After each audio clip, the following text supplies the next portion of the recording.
En 2014, el relator especial de las Naciones Unidas, que es hay sobre diversos temas, en este caso sobre ejecuciones extrajudiciales, no sé si saben qué es una ejecución extrajudicial, ¿no? Sumarias o arbitrarias, señaló que en México sigue produciéndose un número alarmante de ejecuciones extrajudiciales por miembros de las fuerzas de seguridad en un clima de impunidad sistemática y endémica.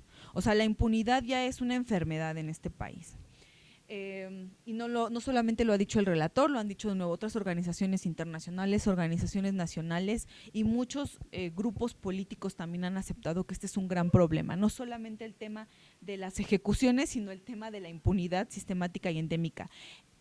La justicia es un derecho humano. Si hablamos de que hay impunidad, por ejemplo, que el 90% de los casos que se denuncian no tienen, o sea, no se continúa ningún proceso, no hay una sentencia y no se aclaran.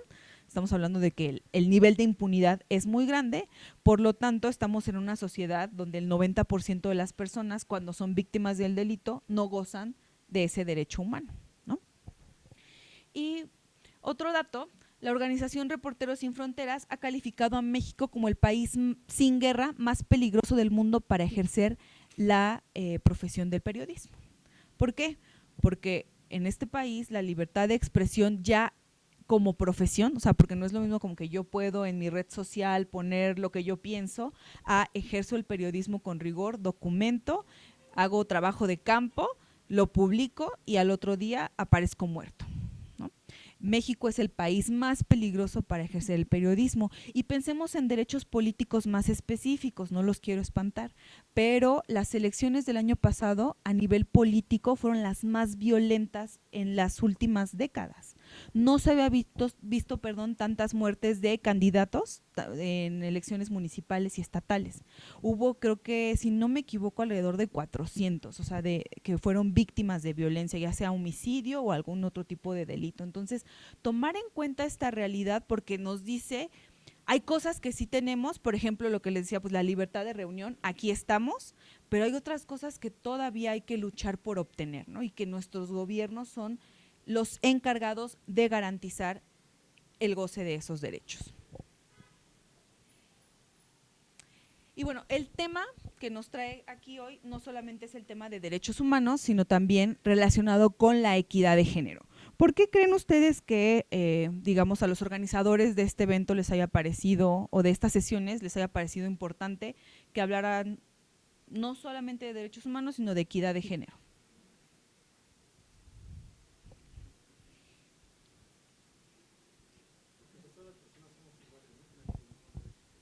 Ah. Uh-huh.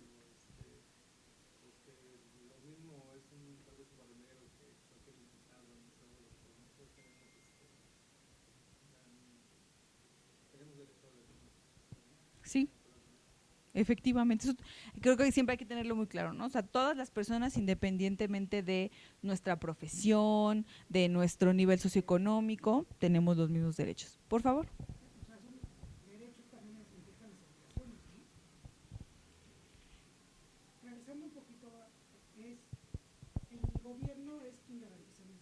Uh-huh.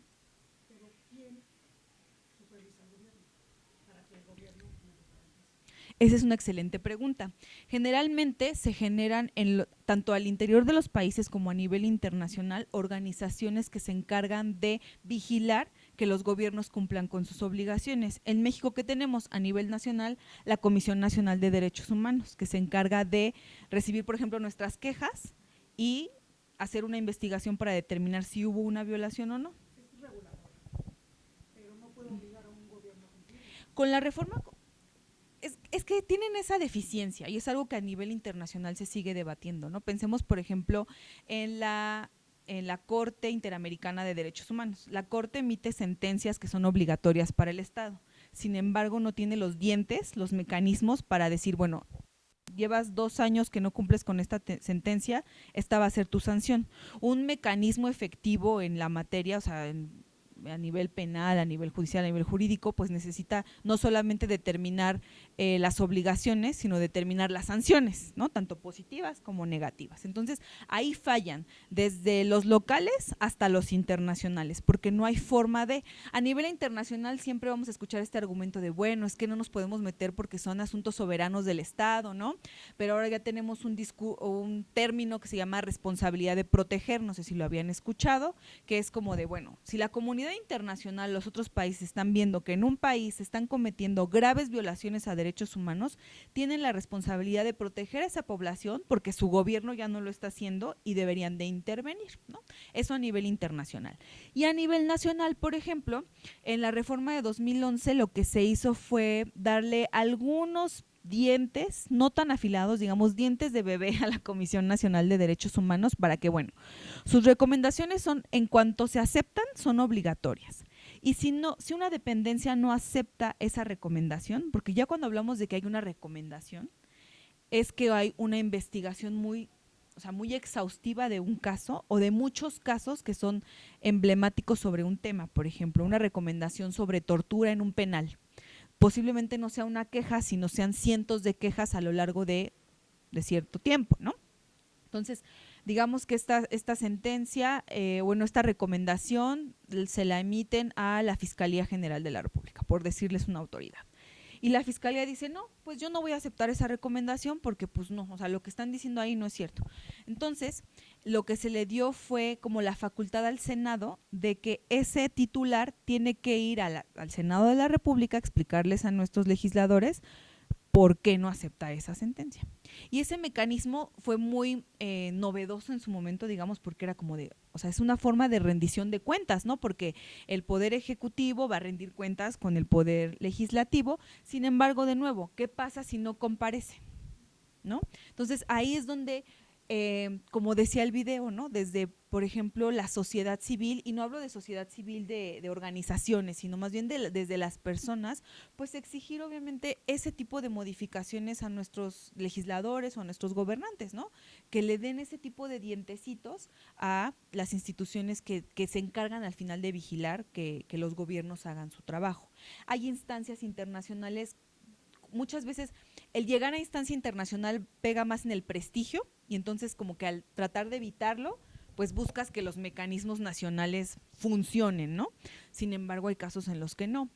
Hemos tenido casos muy emblemáticos en materia de derechos humanos que han pegado en cambios importantes. Uno que tengo muy en la mente es el caso de Rosendo Radilla, no sé si lo ubican, ¿no?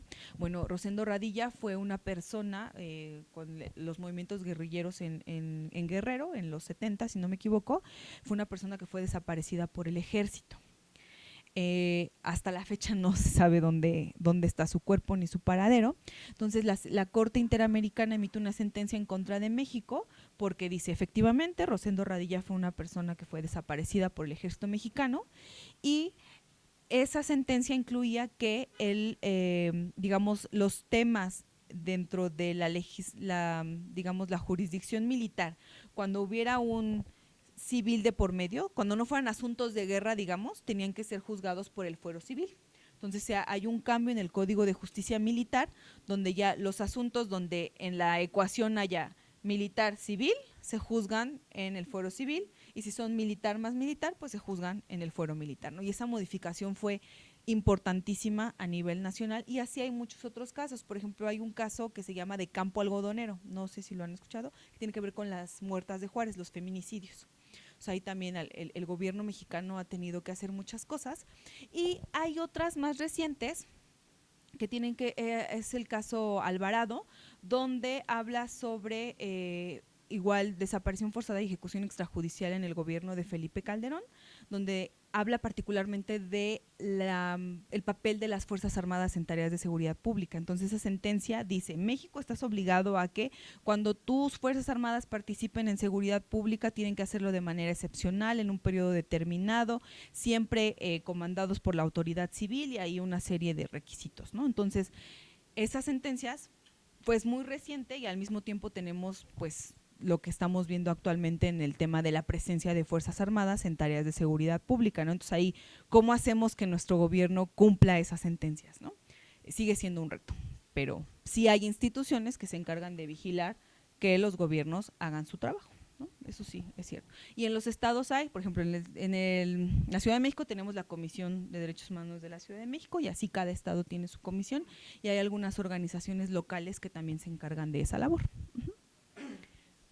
Sí, pero comentabas sobre la equidad de género. Ajá.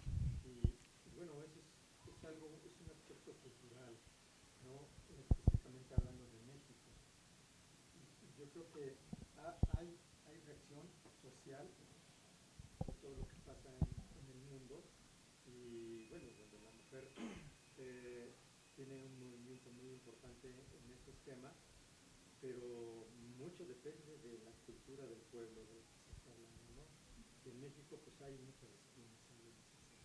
Sí, sí, Porque efectivamente. una cosa es el ambiente y los derechos humanos en la ciudad y otra en provincia, en los campos, ¿no? Es una cosa. Sí, muy diferente. Y con todos los derechos, ¿no? O sea, pensemos en el goce de derechos que tenemos nosotros aquí en la Ciudad de México, cuántos podemos ejercer, y pensemos en una comunidad rural muy alejada en algún estado, ¿no? Pensemos simplemente en el derecho al agua potable, el derecho a servicios médicos, ¿no? O sea, a nosotros ahorita, si alguien se siente mal, aquí vi que hay una farmacias similares con médico a no menos de 300 metros, ¿no? O sea, el médico está ahí.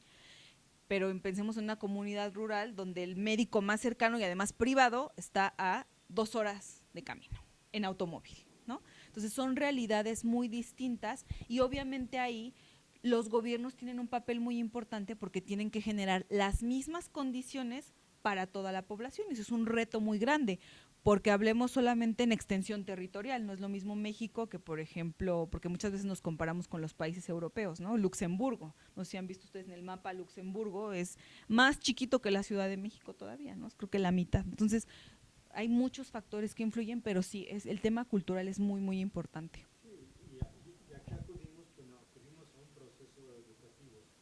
La educación es la que va a hacer cambiar la visión del trato, de la aceptación, de compartir todos los escenarios, hombres y mujeres, hablando de lo que Sí, efectivamente. es educación a mediano, esperemos que sea mediano plazo. Sí, sí, porque los temas que tienen que ver con cambios culturales no son de hoy dimos una plática y ya mañana vemos que todo cambió, ¿no? O sea, son cambios que generalmente son a mediano o largo plazo. Pero cuando hablamos de derechos humanos es casi imposible hablar del tema de equidad de género, porque ahí es donde nos metemos en el tema de la digamos, esta cuestión de la igualdad de condiciones en el goce de derechos para todos, el derecho a la no discriminación. Y cuando hablamos de género, también tenemos que pensar que la discusión se ha centrado mucho en el tema hombres y mujeres, pero el género es mucho más amplio que eso, ¿no? O sea, ahora tenemos, por ejemplo, el movimiento de la comunidad LGBTIQ, ¿no? Entonces hay bastantes más géneros que el masculino y el femenino, y esto es una discusión a nivel social que tiene que ver más con cuestiones morales, por ejemplo, que con cuestiones éticas. A mí personalmente me funciona explicarlo así. ¿Por qué? Porque la ética, por ejemplo, es algo inamovible. Cuando les digo ética, díganme lo primero que se les viene a la mente. Formalidad, Reglas, formalidad, normas, perdón, honestidad, ¿no? Generalmente cuando hago esa pregunta también me dicen respeto, tolerancia, ¿no? Este tipo de valores que asumimos que son, o sea, que nos permiten distinguir ya de una forma más, digamos, hasta científica lo llamaría yo, entre lo bueno y entre lo malo, ¿no? O sea, lo que yo personalmente considere que es bueno y es malo, eso no exime de que la ética dice que el respeto es tal cosa, ¿no? Y que no sé, la tolerancia es tal cosa, ¿no? Y cuando hablamos de cuestiones morales, pues es todo esto de lo que tiene que ver con usos y costumbres que la sociedad asume como que es bueno o es malo. Pensemos en México 1930, que también se veía que una mujer trabajara. Pues no era muy bien visto, se veía mal, o sea, es como de, no, o sea, la mujer tiene, en primera se veía mal al hombre porque no es un buen proveedor y por eso la mujer tiene que salir a trabajar, ¿no? Y actualmente la realidad es distinta, ¿no? Hombres y mujeres salen a trabajar de la misma forma, aunque con diversas disparidades que ya hablaremos, ¿no? O pienso en otro ejemplo que no tenga que ver con género, ¿no? La moda. La moda cambia mucho, ¿no? Antes, en la misma época, que también se veía un hombre con shorts y sandalias. Bueno, ni siquiera se pensaba en un hombre en shorts y sandalias, ¿no? Ni siquiera en la playa. Pero actualmente, pues la moda, pues vemos que cambia mucho y depende de lo que consideramos que está bien, que se ve bien o que está mal, ¿no? Entonces, cuando hablamos de equidad de género, es un término muy particular de una discusión más amplia. Y aquí yo les traigo 4 conceptos que hay que aclarar. Primero, ¿qué es género? El género, de acuerdo con la Organización Mundial de la Salud, esta es una definición de muchas otras, se refiere a los conceptos sociales, o sea, al final esto nos dice, es una construcción social, no es algo que venga como a veces se debate como que biológicamente definido, sino que es una construcción social sobre comportamientos, actividades y atributos que cada sociedad considera apropiados para hombres y mujeres. Al final, el género, bajo una construcción social, se mueve en una cuestión moral, ¿no? Cómo se van construyendo a lo largo del tiempo. Y generalmente hablamos de géneros siempre desde una perspectiva, le dicen andrógina o binaria, masculino, femenino, ¿no? Asignados a un sexo, hombre o mujer. Y cuando hablamos ya de algo género, tenemos que distinguir entre igualdad, entre paridad y equidad. Esto es importante. La igualdad, pues es esta cuestión que tiene que ver con el derecho inherente de todos los seres humanos a ser reconocidos como iguales jurídicamente, ¿no? O sea, esta cuestión de todos los hombres y mujeres somos iguales ante la ley. Es decir, que si, voy a poner ejemplos absurdos, pero que pueden servir, ¿no? Si yo mato a una persona en mi coche porque me pasé un alto y alguno de ustedes también lo hace, pues vamos a tener la misma sanción, ¿no? O sea, el trato en teoría tendría que ser igual para todos, ¿no?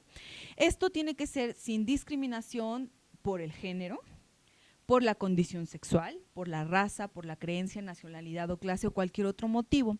Entonces, cuando hablamos de igualdad de género, hablamos de esta cuestión de que a nivel legal, el trato que se les tiene que dar a quienes tengan el género masculino o femenino debería de ser el mismo, ¿no? Cuando hablamos de paridad, este es un tema un poquito más político y se refiere a corregir ahí dice, esta falta representativa de las mujeres en la esfera pública, sobre todo en la política. ¿Por qué hay una falta de mujeres en ciertos sectores? Y hablaremos de eso con un ejemplo muy particular más adelante. ¿Por qué creen ustedes? O sea, ¿por qué hay más ingenieros que ingenieras? ¿Y por qué hay más trabajadoras sociales que trabajadores sociales? Yo creo que sigue siendo el aspecto cultural. La familia, la mamá, la abuelita, influyen mucho sobre la actividad que van a tener los miembros De la familia. ¿Sí? Sí, entonces estas construcciones sociales sobre el rol que corresponde a cada género, pues nos han encasillado a cada uno en tales o cuales actividades y por muchísimos años la política, por ejemplo, fue un tema únicamente de hombres, al grado que las mujeres no podían votar, ¿no? El derecho al voto en México, por ejemplo, se gana, no, o sea, creo que acabamos de cumplir 50 y tantos años, si no me equivoco, no traigo la cifra en mente, y hay países donde en la actualidad las mujeres siguen sin poder votar. Por ejemplo, no sé, de todos ustedes aquí, ¿se les hace normal que una mujer vaya a un estadio de fútbol? ¿No? En Irán, apenas el día de ayer, se aceptó o se hicieron ciertas modificaciones por presiones de la FIFA para que las mujeres pudieran ingresar a los estadios. Claro, con ciertas limitaciones en cuanto a indumentaria, ubicación, entrada, salida, pero es un derecho que nosotros, digamos, aquí ya teníamos desde hace mucho y allá no, ¿no? Entonces, este tipo de cosas donde se asume que ciertas cosas son para hombres y ciertas cosas son para mujeres, especialmente en el tema político, pues es lo que nos da el término de paridad. En México, recientemente, no sé si ustedes recuerdan, tuvimos justo esta reforma que obliga a tener paridad de género en el Congreso. Entonces tiene que haber 50% de los escaños, 50% mujeres y 50% hombres. Eso es importante que ustedes lo tomen en cuenta, obviamente, pues en su proceso de construcción, ¿no? qué tantas mujeres van a necesitar para cumplir con ciertos temas legales, ¿no? El 50% respecto al 50% de hombres, ¿no? Eso es muy, muy sencillo, pero a eso se refiere la paridad. Y la equidad es un término un poquito más latinoamericano, pero se refiere a una, o sea, es como la igualdad, pero va un poquito más allá.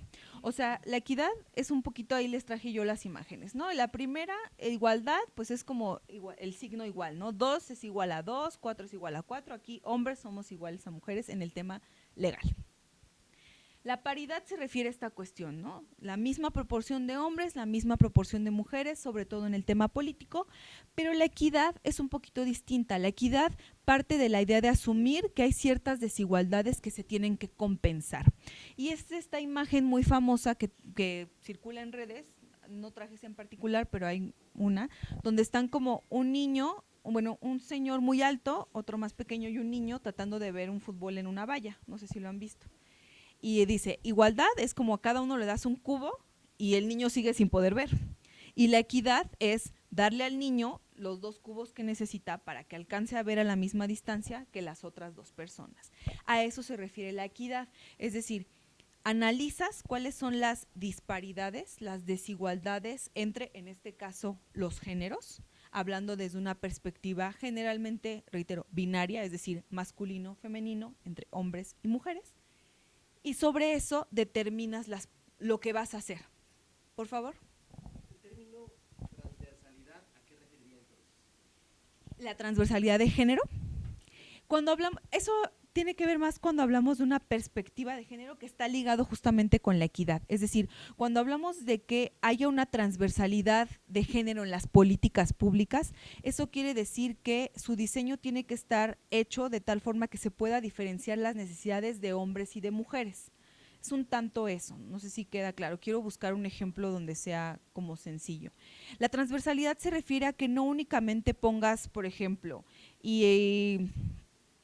y los cursos se darán con perspectiva de género. Lo pusiste, ahí está. Pero a la hora de impartir los cursos, pues no sé, el profesor sigue manejando dinámicas machistas, ¿no? Hay cierta discriminación y segregación hacia las mujeres. Eso no es transversal. Pensemos en una comunidad, aquí en la Ciudad de México posiblemente pues podríamos hablar en una forma muy natural de ciertas cosas, pero en una comunidad como decían hace rato, una comunidad indígena alejada que se rige por usos y costumbres, si tú quieres hacer algo que tenga, o sea, el tema de género transversal, primero tienes que entender cuáles son las condiciones, por ejemplo, de las mujeres en ese lugar y cómo te tienes que dirigir. A eso se refiere sobre todo el tema de transversalidad, que está muy ligado con el de equidad. O sea, tienes que detectar realmente cuáles son las disparidades en la relación para poder nivelar la situación. Y eso va a ser distinto en diferentes contextos. O sea, no es lo mismo, les digo, aquí en la Ciudad de México que en una comunidad que está más alejada, o no es lo mismo cuando hablamos en temas de salud, por ejemplo. Cuando hablamos de salud pública, creo que ahí tal vez ustedes sean más especialistas que yo, en el tema de transversalidad en salud pública, en el tema de género, pues quiere decir que no vas a determinar las mismas medidas para hombres que para mujeres, porque las necesidades son distintas, ¿no? ¿Cuál es la primer causa de muerte en mujeres en este país? ¿Perdón? El cáncer de mama, pero en hombres es ese. Entonces tu política pública no puede ser todo cáncer de mama, porque solamente estás atendiendo a las mujeres. Lo transversal sería, hombres es una cosa, mujeres es otra. ¿Perdón? Exacto. Pero digamos, genérico, cáncer, ¿no? Lo abrimos lo más genérico posible, el cáncer, y posiblemente en hombres sea otra cosa, ¿no? O sea, por ejemplo, hay estadísticas de la Organización Mundial de la Salud que en México particularmente por los índices de homicidios que tenemos, una de las causas de muerte de hombres jóvenes son los homicidios, o sea, las muertes por arma de fuego, que no son una enfermedad, pero sí es un tema de salud pública. Y no es lo mismo en el tema de mujeres. El tema de feminicidios es muy grave, pero por ejemplo, cuando vemos el espectro de delitos de los cuales son víctima una mujer, el 2% son feminicidios. Son muy graves, sí, porque la dinámica que lo que se cometen es muy particular. Sin embargo, el 60% son lesiones. Y en los hombres, el creo que el 30-40% son homicidios. O sea, entonces las causas que yo tengo que atender son distintas. Es esta cuestión de darle a cada quien lo que le corresponde y hacerlo de forma diferenciada. Por eso cuando hablamos de equidad de género y esta cuestión de la transversalidad y todo eso, al final vemos que no solamente impacta en un tema de diferenciar a hombres y mujeres, sino diferenciar en las poblaciones con las que trabajamos, porque aquí también tendríamos que hablar de qué pasa con niños y niñas, qué pasa, por ejemplo, con personas adultas mayores, qué pasa con hombres jóvenes en ciertas situaciones rurales de violencia, y ahí vamos haciendo diferencias y ya vamos entendiendo, bueno, lo que se necesita aquí es esto, pero acá estas personas no necesitan esto otro, ¿no? Y eso es la equidad de género. Entonces, en lo que nos resta de la sesión nos vamos a enfocar más bien en esta parte, la equidad, no tanto la paridad ni tanto la igualdad. ¿Alguna duda o pregunta hasta aquí? ¿Sí quedaron claros los conceptos? Digo importantes porque me dijeron que les van a hacer examen, entonces pues esto va a venir en el examen, ¿no? ¿Cuáles son las diferencias entre igualdad, paridad y equidad? Que creo que son muy sencillas, ¿no? Yo creo que si se recuerdan esta imagen, la respuesta ya la tienen. Igualdad es igual, o sea, tal cual para todos. Paridad es la misma proporción para hombres y mujeres y la equidad es darle a cada cual lo que corresponde, ¿no? Dependiendo sus necesidades. Importante ese término, dependiendo sus necesidades. Así es. ¿Cómo estamos en materia de equidad de género en México? Uno podría decir, pues vamos bastante bien, y la verdad es que vamos avanzando, o sea, no nos vamos a tirar al suelo y decir las cosas están muy mal, y no. Sin embargo, sí hay ciertas cosas que todavía se pueden mejorar. Algunos datos. Las mujeres siguen dedicando más tiempo a las tareas del hogar que los hombres. Eso es una realidad. ¿Por qué? Porque a pesar de que las mujeres ya están en el campo laboral, a pesar de que ambas, por ejemplo, en una pareja, hombres y mujeres trabajan en un horario, pensemos, de 8 a 5 de la tarde, al llegar a la casa, quien asume los roles de lavar los platos, de lavar la ropa, de atender a los hijos, es la mujer. Entonces hay mucho trabajo, lo que se le llama trabajo no remunerado de las mujeres. Entonces las mujeres al final terminan trabajando muchísimo más por mucho menos dinero. En diversas encuestas, y ahí yo les dejé las fuentes por si las quieren consultar más a detalle, el 38%, se hizo una encuesta y el 38% de las familias mexicanas encuestadas opinaba que es la mujer quien debe trabajar medio tiempo para cuidar a los hijos. O sea, pensemos en un matrimonio millennial, ¿no? Entonces deciden tener un hijo y entre la pareja generalmente se decide que quien tenga que trabajar medio tiempo, a pesar de que estemos en un escenario donde las dos personas ganen lo mismo, ¿no? Porque a veces el tema es como de, pues yo gano más, ¿no? Pero ganan lo mismo y se decide que la mujer es la que tiene que trabajar medio tiempo. ¿Por qué? Porque se asume que es la que debe de cuidar a los hijos y encargarse de las labores del hogar, ¿no? El 46% de las mexicanas en edad productiva no participa en el mercado laboral. O sea, de todas las mujeres en edad productiva, el 46%, o sea, casi la mitad de las mujeres en edad productiva no participan en el mercado laboral. Y de las que lo hacen, el 60% está en el mercado informal. ¿Por qué? Por justamente lo anterior. Como no hay trabajos de medio tiempo, como no hay condiciones laborales que le permitan conciliar la vida del hogar con la vida personal, ¿no? Al final se cae en esta dinámica. ¿Y por qué esto perjudica en muchas razones? Perjudica en el tema de igualdad, perjudica en el tema de paridad y perjudica en el tema de equidad. Porque estamos viendo que no se están dando las mismas condiciones, las mismas garantías de goce de derechos para hombres que para mujeres. Hablando ya de temas más violentos, cada día mueren al menos 7 mujeres bajo dinámicas de feminicidio. ¿Qué es un feminicidio? O sea, ¿por qué hacemos esta diferencia entre homicidio y feminicidio?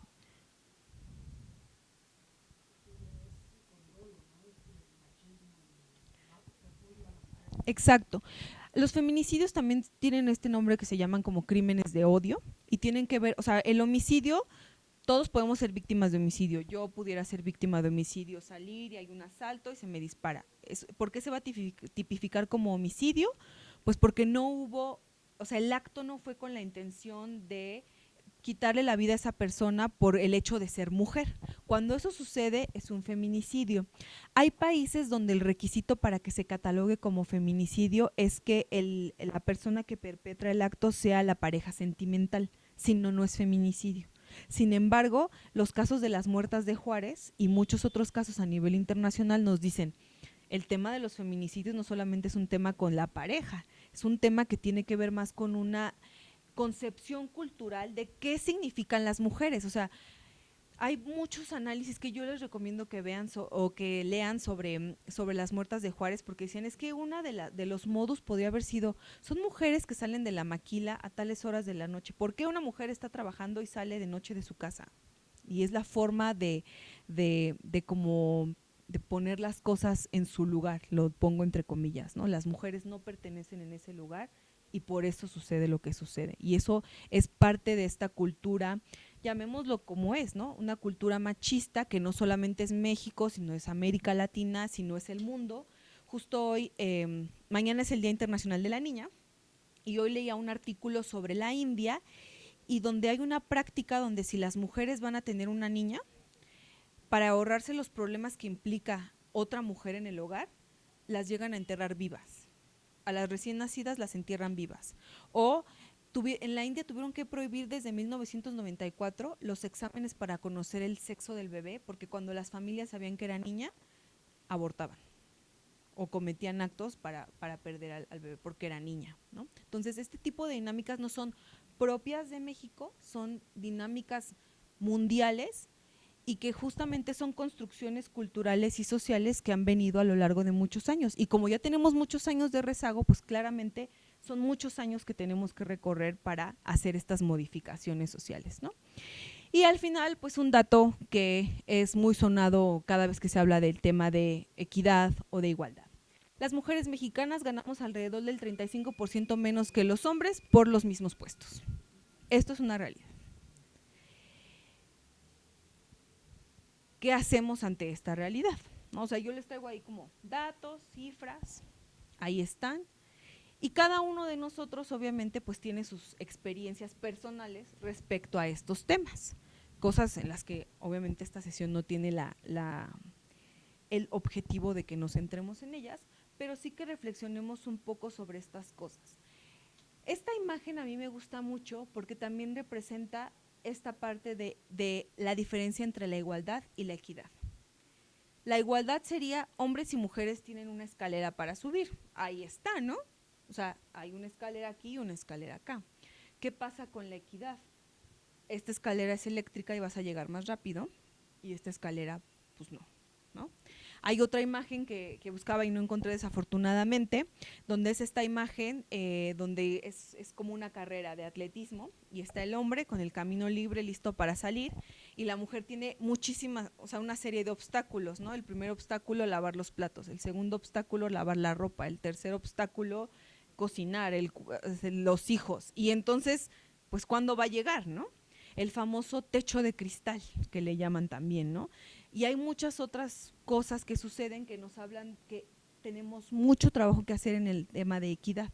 En el de igualdad, legalmente podríamos decir, pues la Constitución propiamente lo dice, ¿no? Todos somos iguales, pero ¿qué pasa ahí en el terreno con la equidad? Por favor.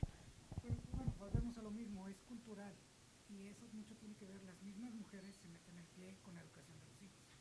Atiende a tu hermano, atiende a tu papá. Ya desde ahí es de que yo tengo que ser la chacha de toda la familia. Y son pocos los que no, ¿sabes qué? Cada quien se lava sus trastes y todos por pareja. Porque es hombre, puede llegar tarde.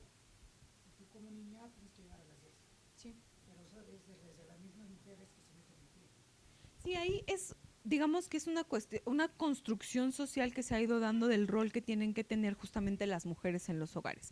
Las mujeres generalmente han tenido este rol de ser quienes ponen ciertos límites, quienes se imponen ciertos límites, porque como mujer deben ser tal o cual cosa y los hombres deben ser tal o cual cosa, ¿no? Sin embargo, esta cuestión de la llamada deconstrucción de género tiene que ver justamente con entender que no es que sea mi obligación por ser mujer lavar los platos, ni que sea tu obligación como hombre traer dinero a la casa, sino que entre la construcción propia que hacemos a nivel personal de nuestros géneros y de nuestros roles sociales, tenemos que ir determinando bajo este concepto de derechos humanos de la libertad, decidir libremente qué queremos hacer. Y ahí, por ejemplo, es muy importante pensar que hay núcleos sociales donde la libertad es más fácil de ejercer. O sea, pienso en mi caso muy particular, ¿no? Si yo hoy quiero llegar a mi casa y está mi esposo y no quiero, o sea, no vamos a cenar, ¿no? Y él no quiere hacer y yo no quiero hacer, pues no pasa nada, ¿no? Pero pensemos en un contexto donde la mujer después de trabajar tiene que llegar a casa y lavar los platos y hacer la cena porque si no es violentada. O si no es muy criticada por su núcleo social, ¿no? Sobre todo en estos núcleos familiares donde no solamente vive la pareja, sino viven los familiares, ¿no? Entonces hay esa crítica de esa mala mujer que no lava los platos, ¿no? Y que viene desde otra mujer, por ejemplo, ¿no? Tu suegra o tu propia madre, ¿no? Hay una película que se llama La sonrisa de Mona Lisa, ¿algunos de ustedes la han visto? A mí me encanta esa película para hablar de estos temas, porque hay una escena donde una de las protagonistas se entera que su esposo la está engañando y decide regresar a casa de su mamá, porque pues, o sea, ¿por qué tiene que seguir en casa de una persona que no la respeta? Y la mamá casi la jala de la oreja y le dice, tu lugar está en tu casa con tu esposo, y si tu esposo decide hacer lo que está haciendo, es tu culpa, ¿no? Literal. Y como bien dices, ¿no? Es esta cuestión de la construcción que las propias mujeres han tenido y que han ido permeando. Muchos de los estudios del machismo hablan pues del rol que tienen las propias mujeres en los núcleos familiares para permear estas ideas. Sin embargo, también pensemos en este experimento del chimpancé, no sé si lo han escuchado. Se ponen algunos chimpancés en un salón y se hace un experimento para ver cómo… bueno, se los explico y después les digo para qué. Entonces los chimpancés primero podían subir como a los árboles a agarrar comida y no les pasaba nada, hasta que un día, cada vez que subían a agarrar comida, les daban toques eléctricos. Entonces bajaban, ingresaron a otros chimpancés. Entonces cuando el nuevo chimpancé iba a subir, los otros lo bajaban. Pero sí seguían dando toques, ¿no? Por uno que otro subía y lo bajaban. Y después dejaron de estar ahí, o sea, ya no había toques eléctricos y seguía la comida ahí. Pero cada vez, o sea, ya se fueron los chimpancés, los del primer experimento, y quedaron, digamos, una quinta generación. Y seguían haciendo lo mismo, no lo hagas, no lo hagas. Entonces, estas cuestiones que permean culturalmente y que vienen desde, pensemos en el núcleo, el origen de esto, ¿no? Siglo XVIII, siglo XVII, donde la mujer tenía que hacer sí o sí lo que se le decía, porque si no era violentada, era violada, era utilizada como un objeto, ¿no? Cosas que siguen sucediendo actualmente en menor medida, pero que van permeando, ¿no? De que a veces no entendemos, bueno, ¿por qué mi abuelita o por qué mi mamá me dice que tengo que hacer esto, ¿no? Pues porque tal vez detrás y detrás y detrás, generaciones